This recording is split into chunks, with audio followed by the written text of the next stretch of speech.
Senhor, ensina-nos a rezar, como João ensinou aos seus discípulos. Foi o pedido dos apóstolos quando descobriram Jesus um dia rezando em um certo lugar. Jesus lhes ensinou a rezar o Pai Nosso. Os discípulos, depois de Pentecoste, por sua vez, por onde andaram pregando o Evangelho, eles ensinaram outras pessoas a rezarem. A boa nova do Evangelho de Jesus chegou à África. Aliás, a África pertence à terra que compõe a história da nossa salvação. Por quê? No Egito, que fica no norte da África, ali viveram os patriarcas Jacó e José, seu filho, que foi grão-vizir, vice-faraó do Egito. Naquela terra africana, no Egito, nasceu Moisés, que foi salvo pelas águas. Naquela terra do Egito, até Jesus viveu, porque na sua infância, para fugir do rei Herodes, Jesus foi viver exilado no Egito. O Egito conheceu nas suas terras a própria salvação que vem de Deus.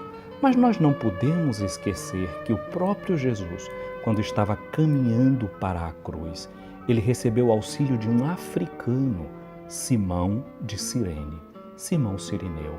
A Cirineia era uma região vizinha da atual Líbia. Então, a própria África participa de algum modo da história da nossa redenção. O livro dos Atos dos Apóstolos nos diz que no dia de Pentecostes, ali tinha pessoas da região da Líbia, vizinha de Cirene. Não podemos nos esquecer daquele alto funcionário da rainha Candace da Etiópia, que também é África. Então a África, desde os primeiros momentos, viveu e recebeu a boa nova do Evangelho. Não podemos nos esquecer que por aquelas terras da África o Evangelho foi crescendo e o Egito deve a sua evangelização, a partir de Alexandria, ao próprio evangelista São Marcos, discípulo de São Pedro. E quantos grandes nomes da história da Igreja têm a sua vida ligada à África, suas origens na África. Orígenes, Santo Atanásio, São Cirilo, Tertuliano, Cipriano de Cartago, Santo Agostinho. Ai, como podemos nos esquecer das santas mulheres, Perpétua, Felicidade, a Santa Mônica, mãe de Santo Agostinho. São todos cristãos dessa primeira hora da evangelização da África. Mas ali, por enquanto, a África estava evangelizada no norte. A partir de 1491, o Evangelho chega em uma outra zona mais próxima, situada ao sul do deserto do Saara. Regiões como o atual Benin, São Tomé, Angola, Moçambique, Madagascar. Uma terceira fase dessa evangelização vai se conhecer a partir do século XIX, a partir do ano de 1880, vai se ter uma nova experiência de evangelização ligada a outras zonas da própria África, como, por exemplo, é o caso de Uganda. A África, dela nós temos muitas raízes na nossa própria língua e na nossa cultura. Se eu desfilasse para você uma série de palavras, por exemplo, como muxoxo, marimbondo, tanga, quitanda, fubá, farofa, jiló, bobó de camarão, por exemplo, canjica, cochilo, miçanga, quiabo, mocotó, moleque, mucambo, xingar, batuque, machixe, dengue, dengo, capanga. São todas palavras que entraram na nossa língua portuguesa por meio de uma língua chamada Banto. A língua Banto é aparentada com uma outra língua, a língua Luganda, que era falada em Uganda. Uganda conhece uma história de martírio. Nós já ouvimos falar, por exemplo, de São Carlos Luvanga e os seus companheiros mártires. Foram 23 no total. Ele pertencia à corte do rei e porque aceitou o batismo, ele foi condenado ao martírio.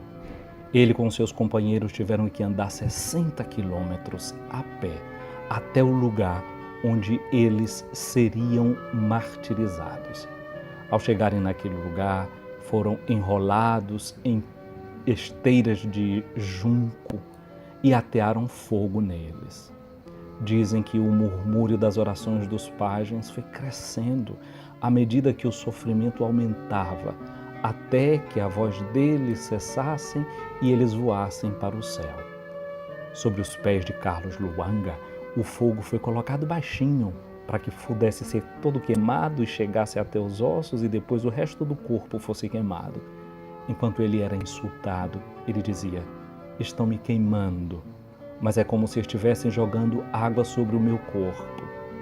Continuou rezando e no final deu um grande grito dizendo "Catonda", que significa "meu Deus". Vamos ouvir como na língua Luvanda se reza o Pai Nosso. Padre Nostro in Luganda.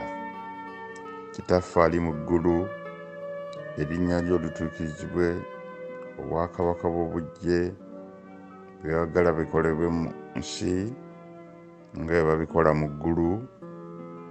Otuwe olwaleero emmere yaffe ya leero, otusonyiwe ebibi byaffe nga naffe bwe tusonyiwa abatukolako ebibi, totwala mu kukemebwa naye tulokole mu bibi, kubanga obwakabaka n'obuyinza n'ekitiibwa bibyo, emirembe n'emirembe. Amiina.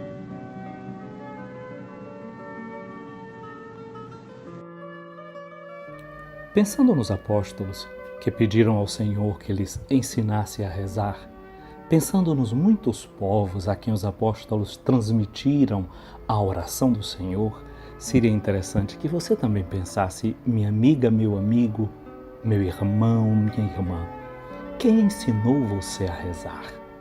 A quem você já ensinou a rezar? Bem lembrava o Papa Paulo VI, a Igreja existe para nos ensinar a rezar. Encontre espaço em seu coração para a sua oração. Cresça na oração e na intimidade com Deus. Recordando aquilo que nos dizia o apóstolo Paulo, nós não sabemos rezar como convém, por isso o Espírito de Deus vem em nosso encontro e ele grita no nosso coração: Abá, ó Pai. O Espírito de Deus renova em nós o espírito da nossa filiação.